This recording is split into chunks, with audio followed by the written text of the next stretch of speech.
The lovable weirdos and outcasts of Doom Manor are back again with a brand new mission. One that will see them crisscross the globe, fighting new enemies and making new friends along the way. What'll happen next? Well, let's hop into the pages of Unstoppable Doom Patrol issue number 1 and find out together, shall we? So then, as we join the book, Robotman, Crazy Jane, Negative Man, Elasti-Woman, as well as newcomer Beast Girl make their way to Gotham City in their black-clad school bus. Yes, the one from the TV show, which has now been fully canonized here in this comic. The joke here being that the Patrol absolutely hates Gotham City and Gotham City hates them right back. Why? Because, well, they have way more in common with Batman villains than they do Batman himself, a fact of which actually gets reiterated much later. Why is the team right here, right now? Well, picking up from where we last left off in that Lazarus Planet one-shot, the team is actually on the trail of some rogue metahumans. Though mostly what the Patrol end up finding is a bunch of terrifying little insectoid creatures causing no end of trouble all over the city. At first glance, it seems like this threat is the work of none other than the Doom Patrol's arch nemesis, the Brain, and his gorilla attendant, Monsieur Mallah, but actually, as it turns out, they're far away from Gotham, attempting to gain audience with another Brotherhood of Evil member, General Immortus. And hey, you know what? Culver actually did his homework and remembers that the last time we saw Immortus was in that Mark Waid Batman-Superman book where it looked like his mind had completely deteriorated because of Alzheimer's. Only here Immortus goes, yeah, gotcha, I actually was faking it and over-exaggerating. I'm not nearly that senile. That's still not to say Immortus isn't wasting away as he normally is. In fact, he's begun brand new experiments with Lazarus resin. Yes, that's right, yet another connection to Lazarus Planet. Immortus wishes to use the resin to return his vitality, but even though he has managed to capture the material, he's not actually smart enough to use it. The Brain attempts to use this to blackmail Immortus, but in the end, Immortus is actually able to get Mallah to turn against the Brain and come work for him. Well, damn, I didn't see that coming. Back in the city, the fight between the Doom Patrol and the rest of these meta creatures begins to heat up. We also get the opportunity to see how the team has changed since last we've seen them. First off, Crazy Jane has unlocked a couple new personalities. The first is the Chief, the team's new field leader, who obviously gets her name from Miles Calder's old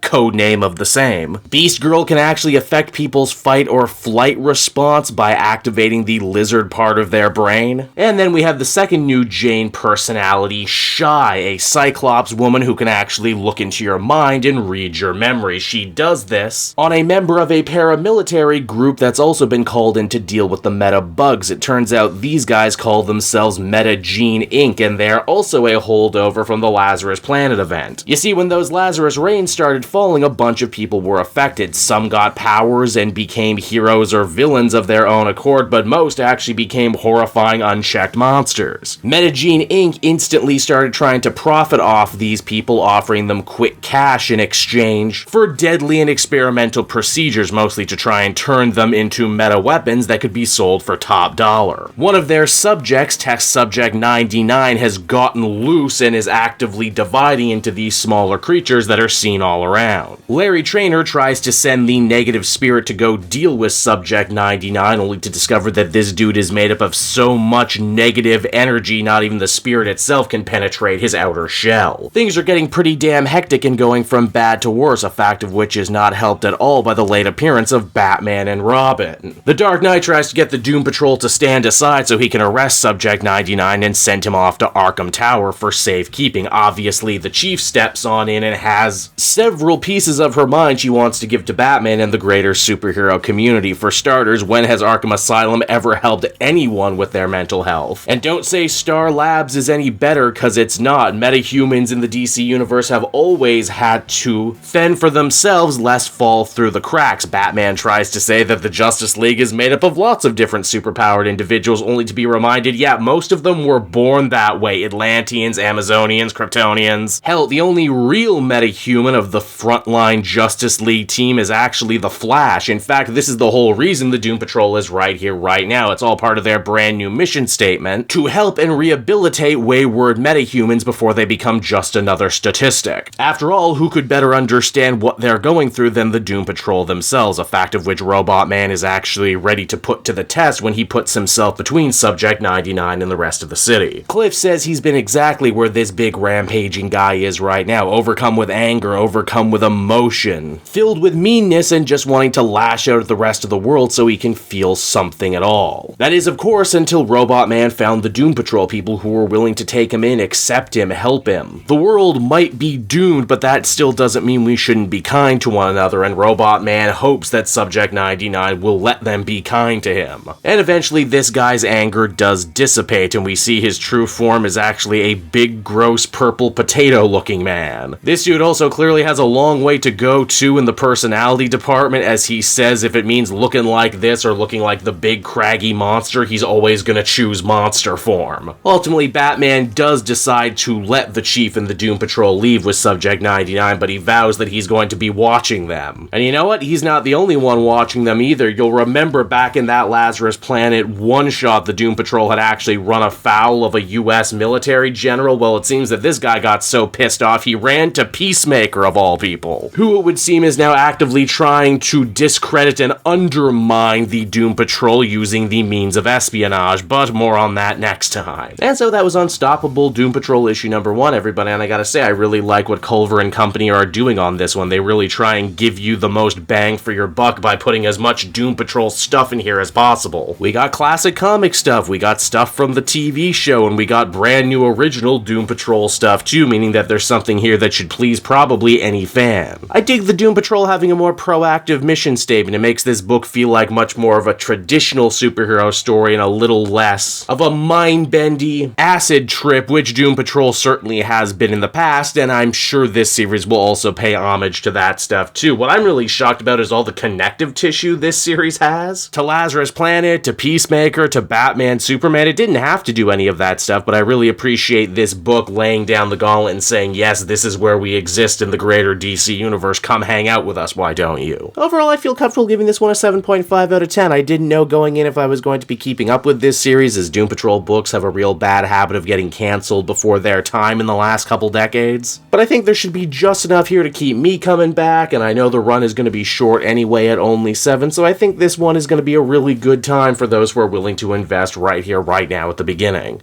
Hey there everyone, Cape Joel again, and I want to thank you so much for watching to the end of the video. As always, if you liked what you see, be sure to like, subscribe, comment. It really helps drive engagement and helps me out too. Also, if you are a patron, which you can become for as little as $1 a month, you will get exclusive content that no one else can ever see, and you'll get to see the Comic Multiverse podcast before anyone else too. You can check out all this and more down in the description. And until next time everyone, this has been Cape Joel, and I'll see you all next time. Cheers.